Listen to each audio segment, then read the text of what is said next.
Sir, आप क्या कह रहे हैं? ये सब क्या मतलब? यंग मास्टर हाथ से कुर्सी की ओर इशारा करते हैं। बैठो, अब मैं समझाता हूँ। फ्लैशबैक लेक्सालत में यंग मास्टर धीरे से चाय की प्याली रखते हैं। टोन सख्त हो जाता है। सबसे पहले वो ड्रैगन फीनिक्स सूप हेल्दी इंसान के लिए टॉनिक होगा, लेकिन मेरे जैसी हालत में वो जहर से कम नहीं। यंग मास्टर थोड़ा और झुकते हैं, आंखें गोंग की रूह में घुसती हैं। तू समझता है मुझे पता नहीं चला जब तू चुपके से मेरी नाड़ी चेक कर रहा था, जब मैं मरा नहीं। और सबसे बड़ा सबूत, जब मैंने कहा कि मुझे भूख नहीं है, तब भी तू जिद कर रहा था वो सूप पिलाने की। तेरी आंखों में देखा था मैंने, साफ था तू मुझे मारना चाहता था। और तू अकेला नहीं है। अब लिख, उस आदमी का नाम लिख जिसने तुझे ये हुक्म दिया था। गोंग के हाथ कांपते हैं, उसकी आवाज कांपती है, आंखें पानी से भर जाती हैं। सर, आप मुझको शक कर सकते हैं। मैं तो आपकी फिक्र करता हूँ। इतना प्यार, इतनी सेवा। यंग मास्टर हल्की लेकिन बर्फीली मुस्कान के साथ। तुम जैसे धूर्त भी शर्मिंदगी महसूस कर सकते हैं क्या? हद है। अब असली चेहरा दिखाया। कैमरा गोंग की आंखों में जाता है, नहीं नफरत है। गोंग धीरे धीरे आंखें तरेता। मैं तो इज्जत से जाने वाला था, पर तुमने बेइज्जती से मुझे खड़ा कर दिया। कितना मूर्ख निकला तू। और लो भाइयों, सूप वाला ससुरा अब असली रंग में आ गया। पहले आंसू बहा रहा था, अब आंखें दिखा रहा है। एक नंबर का चोर निकला। कैमरा स्लो जूम करता है यंग मास्टर के चेहरे पर। अब वहां कोई दया नहीं, अब और कोई रास्ता नहीं। अगर जरूरत पड़ी तो इन सारे नौकरों को मारकर चुप करा दूंगा। फिर अपनी चोगा के अंदर से निकालता है एक चमकती हुई तेज सुई।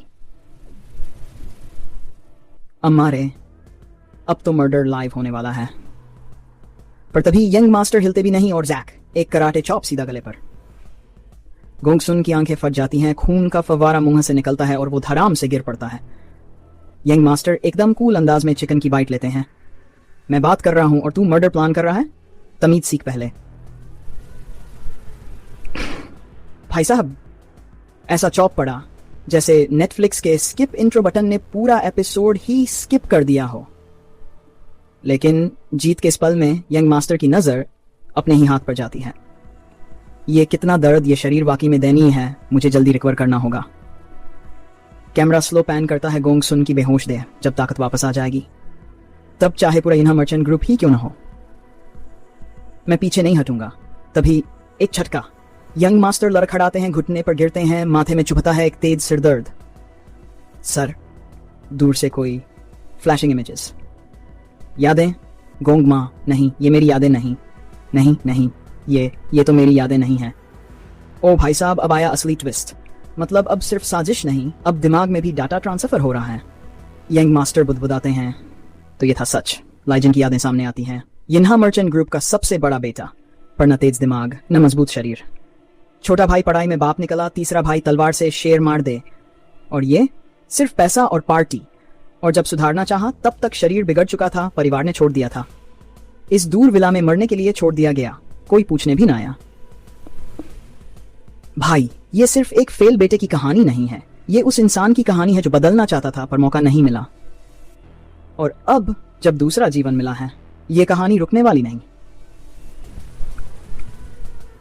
सीनिंग मास्टर, गैंग मास्टर गहरी सांस लेते हैं, मन में सोचते हैं, पहले ये शरीर यादें नहीं देता था, मुझे लगता था ये मुसीबत है, पर अब जब मैं सब जान चुका हूं, मैं इसे आर्ट सीखूंगा। इतना नेचुरल बॉडी है और मेरे पिछले जीवन का अनुभव, अगर कुछ रेयर एलिक्सिर मिल जाए तो मुझे रोक सके, ऐसा कोई पैदा नहीं हुआ।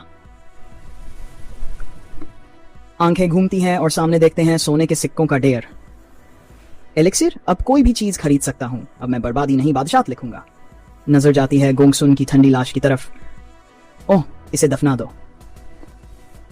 विला का गार्डन, पत्ते झड़ रहे हैं, नौकरानियां फर्श साफ कर रही हैं। एक घुड़सवार विला की ओर बढ़ता है, हाथ में चिट्ठी। मैं यंग मास्टर ली जेनो के लिए पत्थर लाया हूं, कृपया बताएं वो कहां मिलेंगे। यह है मार्क और सिप, यिन्हा मर्चेंट ग्रुप के गार्ड। नौकरानी मुस्कुराते हुए इशारा करती है। ओह, वो बगीचे में है। मार्क नजर घुमाता है और वो वही है, यंग मास्टर ली जेनो। कैमरा स्लो पैन, एक शांत, संयमित पर ताकतवर ओरा, चेहरा नुकीला, बॉडी मस्कुलर, आंखें जैसे 100 किताबें पढ़ी हो और 2 युद्ध लड़े हों। एक्सप्लेन हो, माँ की आंखें तो ऐसे खुली जैसे उसने अमेज़न से कुछ मंगाया था और सोनी PS5 निकल आया। कहाँ वो पुराना बर्बाद जेनो, और कहाँ अब ये कॉम मॉन्स्टर मास्टर। अब कहानी असली रफ्तार पकड़ेगी। पतझड़, सर्दी, कई सीजन शांति से बीत गए। बाहर से सब शांत था, लेकिन अंदर उर्फ फिस्ट चुपचाप नरक जैसी ट्रेनिंग कर रहा था। आखिरकार ऊर्जा केंद्र प्रकट हुआ। उसके शरीर में एनर्जी कोर प्रकट हो चुका था। जो पहले एक कमजोर बीमार लड़का था, अब उसके अंदर वास्तविक मार्शल आर्ट्स शक्ति जागने लगी। उसने जो सीखा वो साधारण नहीं था। इनलाइटन मोबिलिटी आर्ट, हवा में उड़ता बिना ध्वनि। इनलाइटन बॉडी आर्ट, शरीर को सच्चे योद्धा में बदलना। रैपिड स्ट्राइड, 1 सेकंड में 5 कदम। और सबसे खास व्हाइट लाइटनिंग 10 फेज आर्ट, अभी तक फेस तक पहुंचा था। लेकिन अभी ये भी काफी नहीं। Young master जेनन, gate guard team का सदस्य आया। आवाज में आदर था। उसने मुख्य परिवार की ओर से पत्र सौंपा। जेनन ने हल्के से लिया, एक नजर डाली और फिर उसकी आंखें गहरी हो गई। पिता बिस्तर पर हैं। पत्र में लिखा था, आपके पिता गिर पड़े हैं, अब बिस्तर से नहीं उठ पा रहे। पर क्यों? इसका कोई नजरें उठाई। क्यों हुआ ये?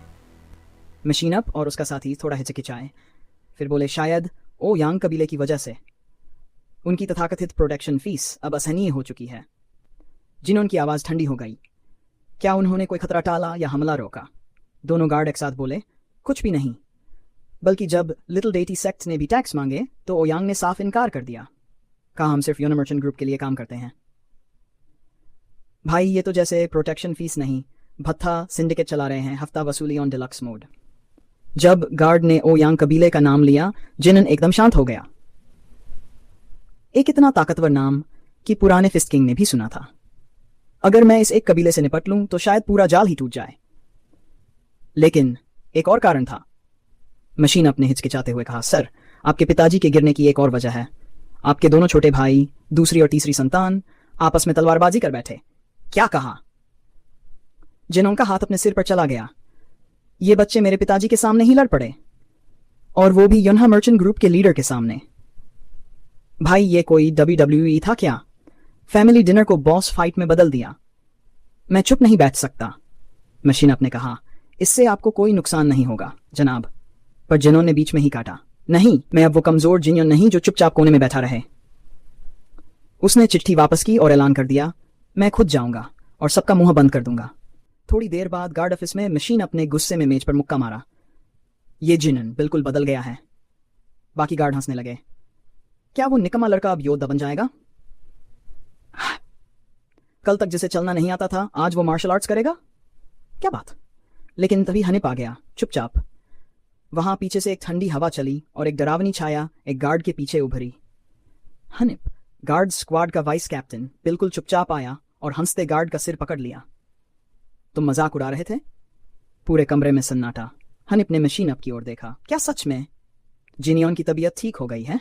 मचिन ने गंभीरता से सिर हिलाया। वाइस कैप्टन जना बिल्कुल अलग है। हनिप की यादें। हनिप ने आंखें सिकोड़ते हुए याद किया। वो लड़का हमेशा से ही अच्छे शरीर वाला था। कमजोर तो वो दिखता था पर कंकाल नहीं था। अब देखना है क्या ये बदलाव बस बाहर से है या अंदर से भी। युवा मालिक जेनॉन वापस आ गए हैं। और जैसे ही उसने ये सोचा, young master xenon has returned, भारी आवाज पूरे यूना एस्टेट में गूंजी। ये तो पूरी साम्राज्य है। एस्टेट के बाहर खड़े जेनॉन की आंखें फैल गईं। ये यूना मर्चेंट ग्रुप, ये तो मेरी सोच से कहीं ज्यादा भव्य है। ली जेनॉन सिर्फ अमीर नहीं था, बल्कि पैदा ही राजा के जैसी जिंदगी में हुआ था। जिन्होंने अपनी नौकरानियों की ओर देखा और कहा, तुम लोग अंदर जाओ और आराम करो, मैं अपने पिता से मिलने जा रहा हूं। जैसे जैसे वो महल के अंदर पहुंचा, वो सोचता गया, कोई स्वागत क्यों नहीं कर रहा? न कोई झंडा, न ढोल, न बिगुल। अचानक गार्ड्स लाइन में सीधा खड़े हुए और पूरे सम्मान से बोले, आपकी सुरक्षित वापसी पर हार्दिक बधाई फर्स्ट यंग मास्टर। हनिप सामने आया, चुका, मैं हनिप हूं, गार्ड स्क्वाड का वाइस कैप्टन। आपका स्वरूप पहले से बिल्कुल अलग प्रतीत होता है। भाई पहले जिनोन था, गुड फ्रेंड डिलक्स, अब बन गया है महाराज सुपर साइयन एडिशन। लाल बाल वाला, भीतर ही भीतर कुड़कुड़ा उठा। वाइस कैप्टन इस बंदे के लिए झुक रहा है जो कल तक हम पर हंसता था। जिन्होंने शांत और शालीन हाथ का इशारा किया, धन्यवाद कहा। पूरा गार्ड दस्ते सन। निकम्मा ली जिनन अभिवादन कर रहा है। System error, good-for-nothing.exe has evolved into chadking.giga। Machine और सेप ने पुष्टि की, एक दूसरे की ओर देखे और बोले, हाँ ये वही है, पर अब नहीं रहा।